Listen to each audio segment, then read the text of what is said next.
नमस्कार। आज की कहानी है कर्म का फल। कर्म का फल हर मनुष्य को भोगना पड़ता है। रोहित नामक एक अनाथ बच्चा था। उसके माता पिता बचपन में ही चल बसे थे। उसके ननिहाल और पिता की तरफ से भी कोई नहीं था। उसके ना तो कोई आगे था और ना कोई पीछे। अनाथालय में रहा और पढ़ा। वह पढ़ने में मेधावी था। उसे आर्मी में नौकरी लग गई और वह एक अधिकारी बन गया। अब सेना के साथ ही रहता, कभी भी घर वापस नहीं आता क्योंकि उसका कोई था ही नहीं। उसने शादी भी नहीं की थी। उसे जितनी सैलरी मिलती थी वह सब बचा लेता था। आर्मी के कैंटीन में खाता था, वहीं पर रहता था, तो उसका खर्चा भी लगभग ना के बराबर था। तो हम कह सकते हैं कि उसने आज तक जितनी सैलरी पाई सब बचा ही लिया था। उसी कैंटीन में सूरजमल नामक एक सेठ था, जो कैंटीन के सामान का छोटा सप्लायर था। बहुत दिन हो गए थे दोनों को एक दूसरे को जानते पहचानते। एक दिन सूरजमल ने कहा, रोहित, आपके पैसे बैंक में रखे हैं, मुझे व्यापार में लगाने को दे दो, मैं तुम्हें अच्छा मुनाफा दूंगा। रोहित ने मना कर दिया। रोहित ने कहा, मुझे इतने ज़्यादा पैसे की लालच नहीं है। जो सरकार ने दिया है वह मेरे खाते में पड़ा है। कभी जिंदगी में ज़रूरत पड़ी तो इस्तेमाल करेंगे, नहीं तो कोई बात नहीं। सेठ ने कहा, यह भी क्या बात हुई? अगर तुम हमें अपना दोस्त मानते हो तो तुम मेरी सहायता ही कर दो, मैं तुम्हें यह पैसा वापस लौटा दूंगा।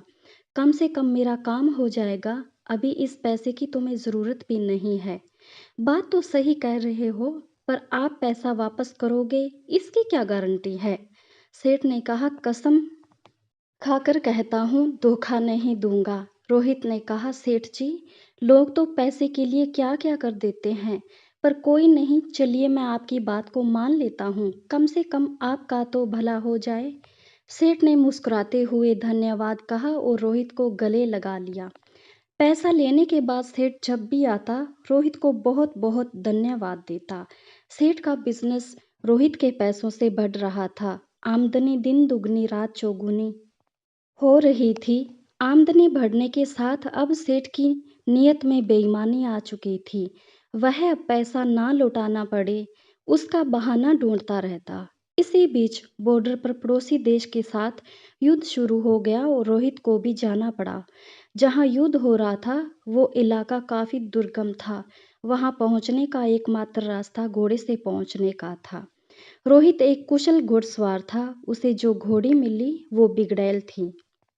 रोहित घोड़ी के पीठ पर बैठते ही सरपट दौड़ने लगी। रोहित उसे काबू में करने की जितनी कोशिश करता वो अपनी गति और तेज करती जाती। रोहित ने लगाम पूरी ताकत से खींचा।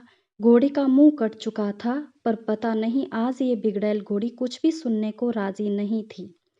घोड़ी दौड़ते दौड़ते दुश्मन के खेमे के सामने जाकर खड़ी हो गई। रोहित दुश्मन की गोलियों का शिकार हो गया। सेठ बराबर आर्मी कैंट में जाता, उसे वहां पता चला कि रोहित युद्ध में वीर गति को प्राप्त हुआ। सेठ ने वहां काफी दुख दिखाया और कैंट से बाहर आते ही खुशी से झूम उठा। अब पैसा वापस नहीं करना होगा। सेठ का व्यापार दिन दोगुनी रात चौगुनी तरक्की कर रहा था। कुछ दिनों के बाद सेठ की पत्नी मां बनी और सेठ एक सुंदर बच्चे का पिता बना।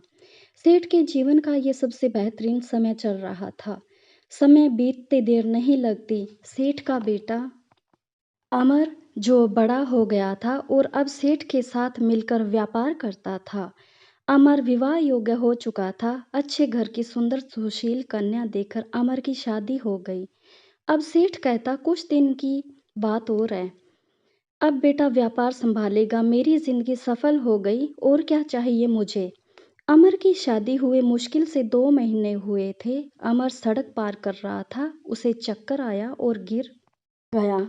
लोग उसे उठाकर हॉस्पिटल पहुंचाए। उसके ब्रेन का एमआरआई और अन्य टेस्ट हुए तो पता चला अमर को ब्रेन कैंसर है। सेठ ने डॉक्टरों से कहा, पैसे की चिंता मत करें, आप इलाज करें। डॉक्टर और हॉस्पिटल बदलते गए, पर अमर की हालात दिन ब दिन बिगड़ती गई। सेठ अब व्यापार से ध्यान नहीं दे पा रहा था।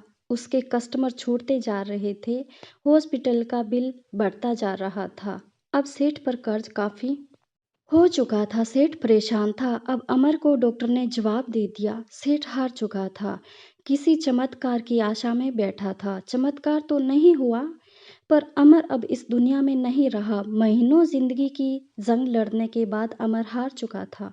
सेठ के घर में हाहाकार मच गया। सेठ सेठानी, अमर की पत्नी सब विलाप कर रहे थे। यहाँ तक कि घर के नौकरों का भी रो रो कर बुरा हाल था। एक साधु उधर से गुजर रहे थे।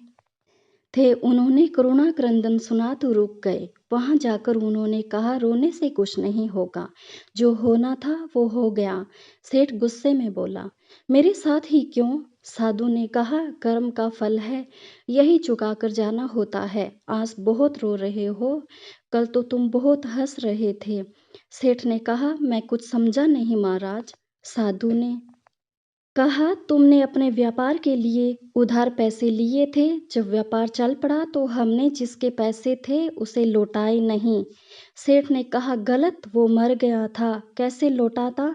साधु ने कहा, झूठ नहीं, तुम भूल गए। उसके मरने के समाचार पे तुम कितना खुश हुए थे। उस दिन तुमने मिठाई बांटी थी। क्या मिठाई बांटने सही था?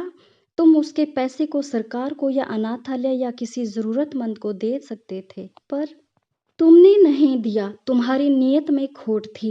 सेठ शर्मिंदा था। आज सेठ वहीं पर खड़ा था जहां पर आज से 20 साल पहले खड़ा था। आज ना तो पैसे थे, ना व्यापार, और ना ही पुत्र, और ढेर सारा कर्ज था। साधु ने कहा, ये तुम्हारा पुत्र वही लड़का रोहित था। ये अपना हिसाब करने आया था। हिसाब कर लिया और चला गया। जितना उसे तुम्हें दिया था सूद सहित वापस ले गया। शिक्षा, शादी, हॉस्पिटल सब खूब खर्च किया। जब वो गया तो मैं भिखारी बनाकर गया।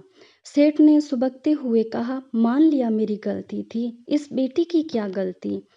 इससे तो सिर्फ 2 महीने पहले शादी हुई थी। साधु ने कहा, ये इसका कर्म फल है। ये पिछले जन्म वो घोड़ी थी जिसके चलते रोहित की जिंदगी खत्म हुई। आज रोहित ने बदला ले लिया और इसकी जिंदगी नरक बनाकर चला गया।